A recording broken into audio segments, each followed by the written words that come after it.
Hello, my name is Eric Ramos, and today I'll be giving you a brief introduction into the Bible from a literary aspect. I decided to do that wearing these tiger pajamas because, Dr. Tracy, I'm sure you're correcting 25 of these, and if I can put a smile on your face, then all the better.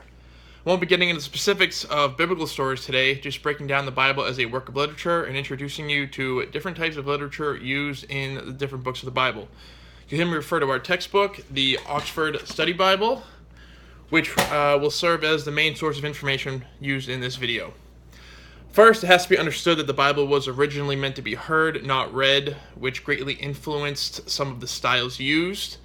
It's also very old, with the Old Testament having been written between the 10th century and 2nd century BC, and the New Testament coming a little bit later, in between the years 41 and 150 AD.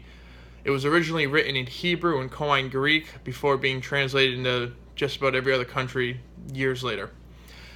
The Bible can be read from many perspectives. It can be read from a historical perspective, if you want to learn about the past, a religious perspective to clarify or strengthen your faith, or from a literary perspective to appreciate its poetry, narrative style, and use of imagery. Different cultures disagree on many things about the Bible. Some include the Apocrypha, some do not. Some acknowledge it but do not consider it scripture. The Bible is also ordered differently in different cultures. The Hebrew Bible has three divisions: the Torah, which is the law; the prophets, subdivided into the former prophets and the latter prophets; and the writings. In the Christian Old Testament, latter prophets is placed at the end of the Bible after the writings. In our textbook, Leander Keck and Gene Turner describe the Bible as 5 kinds of literature: narrative, poetry, prophetic books, letters, and apocalypses. Genres such as genre, satire, autobiography, myth, and commentaries do not appear at all. The rest of this video will focus on the 5 aforementioned types of literature. Many of the books are narratives. They include a plot and a portrayal of characters. Many different narrative genres appear in the Bible. Many of the books could be classified as histories, while scholarly historians are written based on factual information backed up by eyewitness testimonies and public records.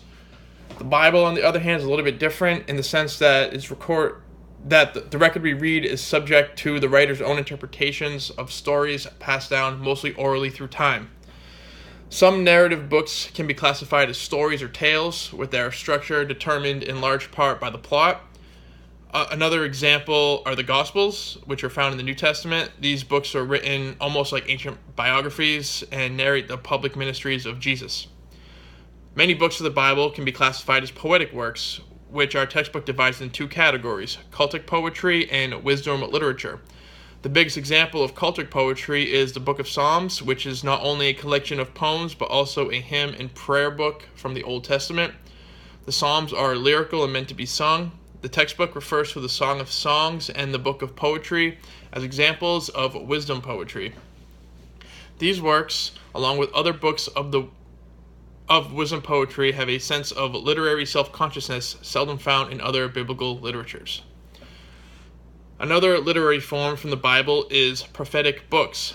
No other culture in history has developed prophetic literature quite like ancient Israel. These prophets, found primarily in the Old Testament, involve prophets who act as messengers of God. The prophets were not the authors of their books, but speakers. Their words were later put into writings by their followers.